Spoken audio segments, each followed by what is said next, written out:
Hi, I'm Marty Levinson. Welcome to the Northtown News Magazine. Hi, I'm Marty Levinson. Welcome to the Northtown News Magazine. Hi, I'm Marty Levinson. Welcome to the Northtown News Magazine show of shows with your greatest cameraman around, Sonny Hirsch, and your host, Avi Myers. Thank you, Marty. Avi Myers, Northtown Neighborhood News Magazine, a presentation of Sonny Hirsch and myself. Dial us up on the web at www.ntnm.org. You can find videos from the last 10 years, over 1,000 videos, over 350,000 shows watched. Don't you people have anything better to do? And we do thank you. Caps24.org. Sonny is chairman of the District Advisory Committee of the 24th District. If they're foolish enough to have an election, we urge all of you DAC members, and you guys know me, to vote for Sonny early and often as possible. This is Chicago. Let's remember how things work. And somebody who definitely knows how things work is far and away the finest judicial campaign manager in the Chicagoland area, if not throughout, and somebody who creates absolute miracles when he's handling, he's broken the mold in who gets to win in races that he covers, not to mention somebody who's very involved in human rights, and we're going to hit on both those things coming up, and that, of course, is Sean Tanner. Sean, Good to see you again, Avi. First of all, my pleasure as always. And, of course, your company's name is K&I Communications. Correct. What does K&I stand for? So when I was when I was a little kid, I was always fascinated by the Arctic. I wanted to explore in Greenland, be the first ambassador to Greenland, and I discovered that in other countries they don't use the same words for the name of their country as we do. So Germany is Deutschland in Germany. So K&I stands for the native Eskimo name for Greenland, what the Greenlanders call themselves. Really? And oddly enough, David Axelrod also named his firm after an Eskimo word not too long ago. I didn't know that. First, I'll let that slide. He copied you. So David Axelrod, wonder if he's actually had any good candidates. Yeah. I'm sure he's doing fine. I'm not worried about it. I mean, the gift he gave. How many judge races has he won recently? I don't know. No, he's busy doing things like getting presidents elected. Right. And, I'm sure I got a president of a school board elected recently. Oh, really? Where at? Probably recently. No. Whatchamacallit? No, he's doing fine considering the contribution he gave to the University of Chicago, who's naming their poli-sci department after him. I think he's doing just fine. It was a fantastic event that the president did with students at U of C yesterday. It was his first speech after leaving the White House. Really remarkable. The students they had there talking about how they came to be interested in public service. Some were from the military, some were all different backgrounds. Just an incredible program that Axelrod put together there. Well, I think, if it wasn't for Axelrod, there's no way in the world that Obama possibly ever would have won the presidency. Well, Axelrod started out as a reporter, and he was winning races that people thought impossible when he was in his early 20s, I believe. He was doing, county board races, all sorts of local campaigns, and really got his start at the lowest level and worked his way up. It's kind of an inspiration to people who want to go into campaign management or consulting as a profession. That if you work hard, and even if you start local, you can end up running a presidential campaign. I remember him. You know what? Move your hand. Oh, sorry. So no, I don't. There's probably going to be some back noise. I don't want that. He started out as a reporter for the Tribune, and I think he was doing things before that. But no, being an avid reader of at the time, we had 4 newspapers once upon a time. Well, actually 5 with the Defender, and I actually wrote for the Defender for a while. There were 4 papers. He was one of the best political writers there was on the scene. He really understood what was going on much more so than almost anybody else on the scene. And then he went over to the dark side and became a politician. But No, he was basically Daley's go-to guy. Well, it's so important to be able to understand the media from the perspective of someone who's writing the stories when you go over to the other side. And that's something that's it's a very pressure cooker environment when you're in a campaign and questions are coming at you, and you know that every word is going to be parsed on social media by your candidate. It's just great to have that behind the keyboard experience too, so you know what the reporters are looking for. When I see him on the Sunday morning news shows, this guy can convince anybody of anything. Right. He is remarkable, absolutely remarkable. But anyway, we're talking about you. So you just now there was just an election. Now you got the mayor of Evanston elected, the new mayor Haggerty. Well, the candidate himself had something to do with it too, but it does yes. Steve Haggerty is the mayor-elect of Evanston, and I couldn't be happier for him. It's a really, really tremendously accomplished individual, and I think he's going to be a great mayor. Yeah, we'd definitely like to have him on the show. Absolutely. And so, if you're watching, Steve, please come on. And yeah, we're trying to figure out what this. Right now, we're not airing in Evanston because they're not airing. They closed off the public access part to their citizens. I didn't know that. So, well, they've got big budgetary problems. But of course, when 45% of your land is nonprofit, right, thanks in large part to Northwestern, you're not. Well, Northwest, I heard the percentage of property in Evanston that is Northwestern's. Well, it's very interesting to me because Northwestern actually predates Evanston. I think a fellow named Evans founded Northwestern. I didn't know that. Yeah, so I've worked on sort of town gown relations in other cities. When I lived in Washington, there was a lot of work to be done between George Washington University, which is near the White House, then the neighborhood, which is called Foggy Bottom. And so those are complicated relationships to parse out. Oftentimes there's people goodwill on both sides, but if a building needs to be built, who pays for it? What's the tax structure? So what makes Evanston and Northwestern unique, again, is I think the fact that Northwestern was there first. And so that makes it a different scenario. And I think one of the things that the previous mayor did well was try to develop a non-adversarial relationship with Northwestern, because regardless of how you feel about taxes, any way you slice it, Northwestern is going to be an absolutely integral part of that community, and the students and the faculty need to be made to feel part of that community. And when Steve ran, we really made an effort to reach out to the Northwestern students to say, you're energized about Trump, Clinton, Sanders, big turnout among Northwestern students in the general elections.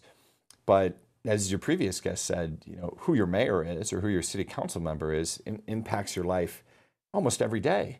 There are issues at Northwestern. There's youth mental health and suicide issues that take a whole community to address. There's an issue of the hate crimes, against Muslim and or graffiti, also targeting Jews, Muslim and Jewish. Absolutely. So there's issues where the city and the university need to work together, and I think Steve did a good job of trying to build on that sense of cohesion.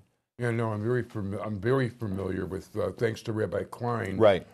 And by the way, Northwestern, get smart and put them back on your official roles. I mean, everybody's behind the guy. By the way, one thing I can't think of her name. I like the last two mayors a lot, even though I have never had either one of them on the air. But the last mayor, she, despite being a White Sox fan, you're right. She really kept an even keel. We accepted her endorsement nonetheless. And of course, Lorraine Morton, who's like in her 90s now. She endorsed us as well. She is beloved. That was a really powerful endorsement. By the way, her. I'm one of those people. I always at Rabbi Klein's banquet, I always sit at the same table as her. Unfortunately, this year there was another event going on at the same time. And being in her mid-90s, she could only attend one event a night. So I missed seeing her. But by the way, she actually was somewhat adversarial toward Northwestern. Huh. I remember the first time I heard her speak, she won me over immediately. She was speaking at Rabbi Klein's banquet for the Tannenbaum Northwestern Jewish Center. And she basically talked about what a pleasure it was to have somebody of Rabbi Klein's quality being an active part of the university, considering the fact that once upon a time Northwestern didn't let Jews in. And as a matter of fact, when I was a senior, one of the reasons that I chose not to go to Medill was that there was a 2% Jewish quota, and I didn't want to be involved in that. Really? Yeah. Oh, I didn't know that. So, I mean, I'm older than you, but yeah, that was not unusual. And by the way, there are it turns out there's parts of Evanston. I was talking to a few people about that. They still have people don't realize how far we have progressed in terms of racial togetherness. And they see a problem here, a problem there. They get too upset about little things. Jim Brown, the football player, is once saying, this is nothing compared to what he had to grow up in.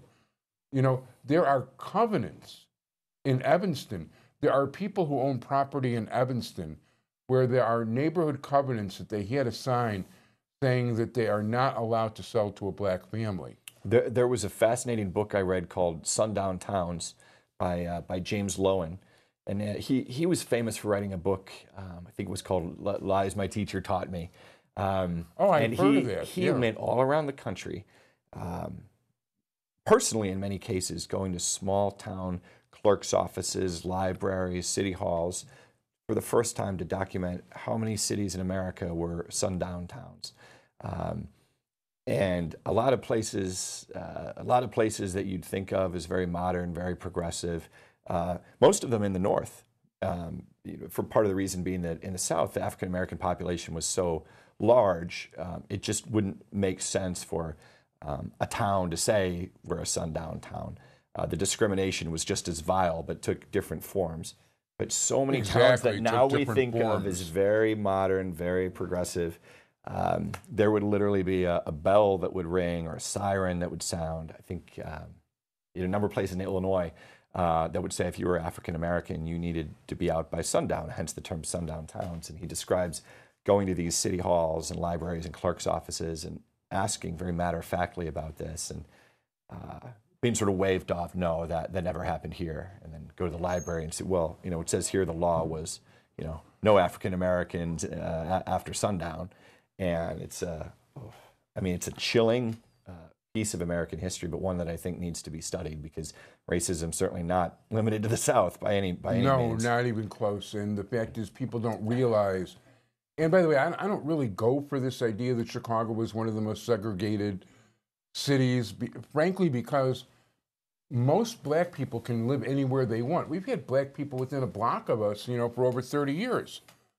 The fact is that there's a lot of white people that don't want to move into certain black neighborhoods, but that's an entirely different thing, and that's what makes those neighborhoods segregated, because basically you're talking gang territory, and that's a different deal. But to give you an idea, because I grew up in the 60s, and that's when I became socially aware. And by the way, I was a real big Martin Luther King fan, and I got into arguments with everybody, about civil rights, and I was really in the minority, and that's putting it mildly. South Shore Country Club, which is now a property of the Park District, I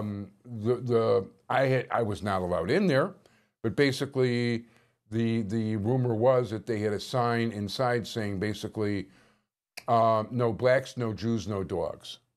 Right. And I don't think they used the word blacks or Jews. Right. And as a matter of fact, the country club where Warren Park is now also was strictly, you had to be not just white, but a certain kind of white. Right. And, I don't have permission to use his name, but actually, I don't know if he's still alive either, but there's a husband of a noted federal judge who recently was in the news, and you'd know who I'm talking about. I'll tell you after the show. Who talked about, he grew up in Boston, and Jewish guy, he talked about who would deal with you. And he had to move out of Boston. He had money, but the community there that he wanted to be involved with financially did not want Jewish money, even if it was investment money. Really? They wanted no part of it. Part of the reason that Jews and black people did business together early on here is because people wouldn't do business with us. There was that much discrimination against Jews, but nobody wanted to do business with black people. And one of the things my father told me was that in Europe, that the idea that you discriminate against black people was foreign. Everybody was treated like everybody else. You know, he grew up in Lithuania. Everybody was considered an equal. Nobody thought, you know, anything bad about that kind of situation. And that the reason that a number of people wound up doing business in black neighborhoods is because Jewish money wasn't good anywhere else. Well, and nobody wanted to do business in the black neighborhoods. You know, it's interesting. You mentioned it. There's sort of this myth that slavery came from racism, but I remember taking college courses, even on medieval history, and then on the history of the slave trade. And you know, for a long time, while there weren't many Africans in Europe, you know, they were not treated as poorly as eventually they would become. And when Africans and Native Americans and poor whites were enslaved in the colonies, at first you look at the legal system and they were treated equally. They look at court cases that say, you know, if a Native American, an African, and a white person ran away, they would be given the same penalty. They had the same opportunity to win their freedom. But then, of course, the planter class started to realize that those three groups together were a pretty massive percentage of the population. And so they could only keep their control if they played the three groups against each other. And there was actually a court case in Virginia where, for the first time, you know, the white person who ran away was given a slap on the wrist, you know, as opposed to the African American who was either executed or punished brutally. And from then on, they said, this is the way we make sure that the poor whites don't join forces with the Native Americans and the African Americans. So it's really the racism became a subsequent justification for the slavery, not the other way around. And you look the whole history of Europe, and you know, people would travel back and forth across the continents, and there was a certain appeal to the exoticism of folks from other cultures. So this sort of ingrained, oh, it's always been this way, white against black, just not the case. Not the case at all. Not the case at all. The fact of the matter is, you know what, you reminded me, and I don't think about these things very often. I grew up in South Shore, and we knew there were certain, you did not go past certain lines. Things like railroad tracks, viaducts, were often dividing lines. Like, we knew if we went into Hyde Park, you can go up to here, but no further, then you're asking for trouble from either side. And because I had a friendlier face than most, although most people will tell you that's really not true, but it would seem that way to certain people. If I'd be waiting at a bus stop and there was a black person, he would kind of sidle up to me. And I'd get what I called the brotherhood pitch. There were Polish Catholic kids in the area that were not, I got beaten up plenty for wearing a yarmulke, which is why I still wear baseball hats to this day usually, and having a first name of Avi. And black people got beat up because they were black and for no other reason. So if somebody saw me at a bus stop, a lot of times they'd sidle up to me and they'd be with the white person, and that way they figured that the hooligans weren't going to touch them. And by the way, it also saved me one time, because when I was in a very tough situation, when I got left off at 95th and the Dan Ryan at 2 o'clock in the morning on Saturday night, wearing a suit. But there's an interesting story behind that. There is an interesting story behind that, but we're not going to tell it on air right now. Right. But basically, I did the same thing. I mean, the CTA guy, he saw me, he was like doing a flip. He couldn't believe anybody white was there at that hour. And he said, well, basically, I had missed the last bus out of Morris, Illinois, where I was a radio announcer. I called the cops as far as I had progressed, and they dropped me off to a bus stop far south, and the bus took me to 95th and the Dan Ryan. So that's how I got there. Huh. And it was like a far suburban police force, because Morris is only about 10 miles away from being a Chicago suburb. Anyway, the guy wanted to calm me down, and I said, you know, you said back, please, to get your transfer back. It was a paper transfer. And he said, "You don't say transfer back. You say, give me back the blankety blank, blankety blank, blankety blank transfer." So he was trying to lighten me up. So I stood on the platform for the longest time. I was so worried. Some black kid walks up to me, tough-looking kid, and says, "How does it feel to be white?" And I figure, I'm toast. So then I decided I'm going to give him the brotherhood pitch that the black people give me when they're looking for protection the other way. And we got friendly. We sat together on the L. I can't tell you how relieved I was when we got to Chinatown and I saw a yellow face.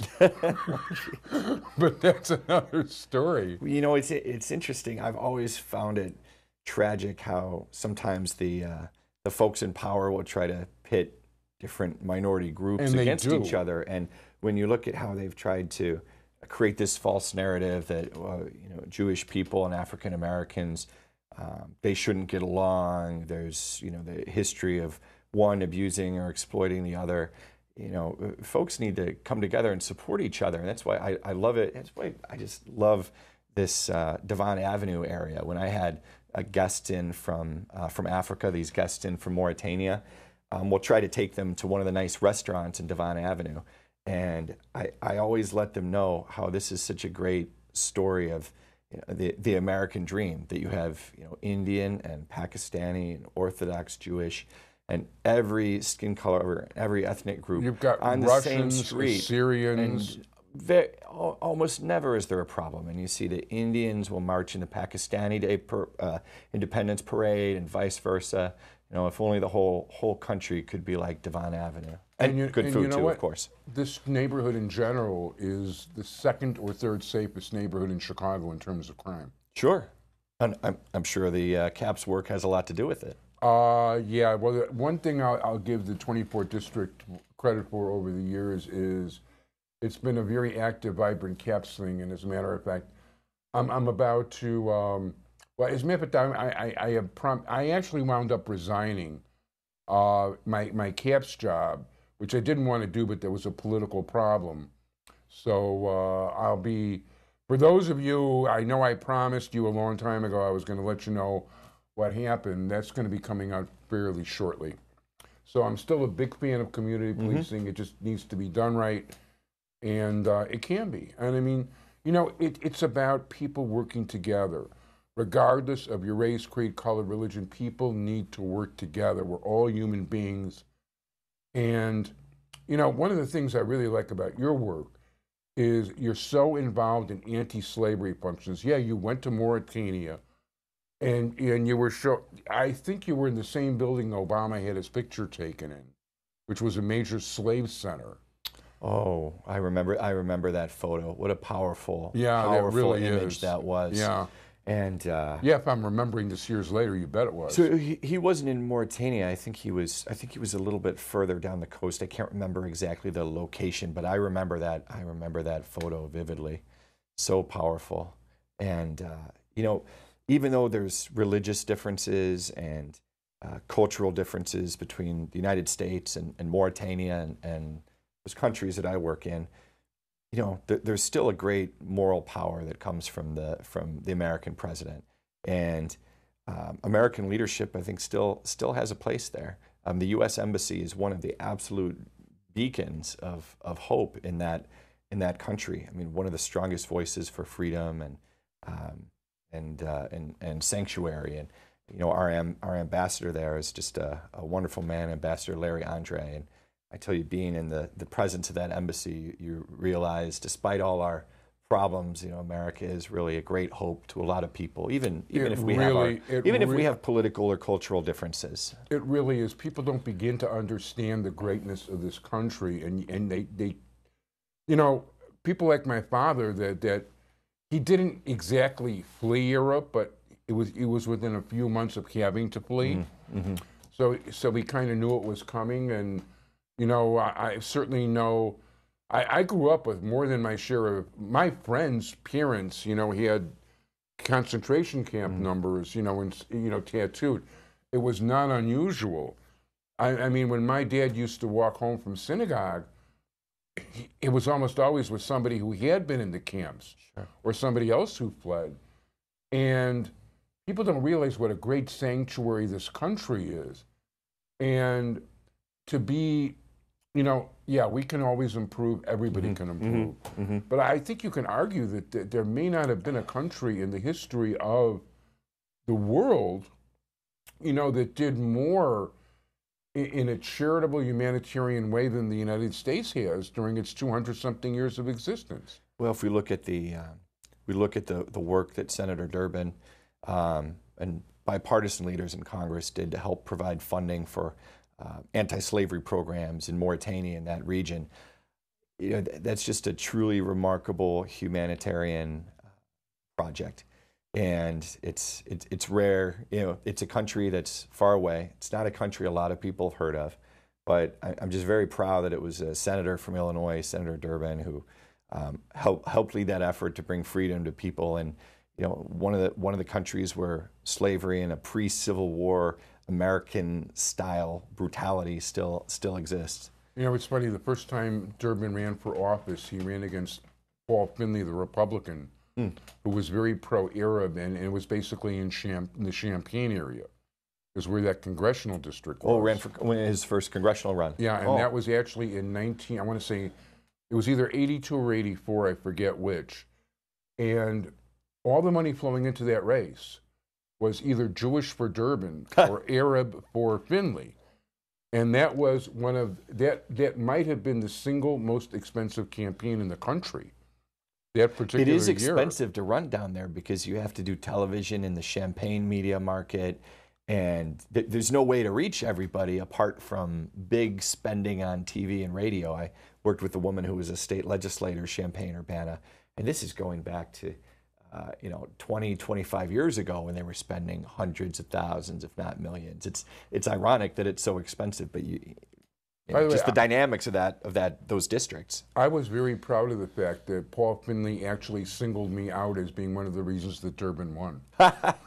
Fantastic. Well, it all worked out well. No, listen, I wish I understand that Durbin's in a position of leadership, and he had a ride with Obama on certain things that weren't good for Israel at the end, but I'm hoping that now that isn't there, that he will become the friend he's been to us, because he really was a friend and a solid supporter of Israel, and still is in many ways, over the course of an awful long time. And boy, time sure flies. We got about a minute left. So if people would like to contact you. Sure. So our website is knicommunications.com. We also have a specific website for judicial campaigns called winningjudicialcampaigns.com. And he does. And we try to be very specific about the activities that we will implement for our judicial clients, our win-loss record, what were the results in 2016, 2014, 2012, and my email is stenner@knicommunications.com. So look forward to winning more victories in 2018. To give you an idea, he pulled one of the major upsets in local judicial, history that anybody's ever pulled, getting votes for a candidate in areas where they always supported the loser, and his opponent was so upset that he hired him next time around. And you won for him. That's right. And I love the judicial races because things don't get personal, things don't get nasty, and it is on a higher level. It is on a higher level, and I know a lot of folks that have become friends even after we were on the other side of one race or the other. And same with Jim Nally. Yeah. He may be working. He may be working on one side, but people recognize he's a consummate professional, and then they bring him in the next time. So that's why I enjoy this line of work. People should realize that when I talk politics, it's not personal. Right. You know what? You be for whatever side you want to be for. You follow your beliefs. But at the end of the day, let's still be friends. Let's work together because we still want our neighborhoods, our countries to be better places. Mickey's hands are really telling me I got to get out of here. Sean Tenner, thank you so much for being here. Thank you. Thanks to my entire technical crew, Sonny Hirsch. I hope you'll come back soon. We'll do a nice Wagyu barbecue and go from there. Sounds good. Thank you very much, everybody. Bye-bye.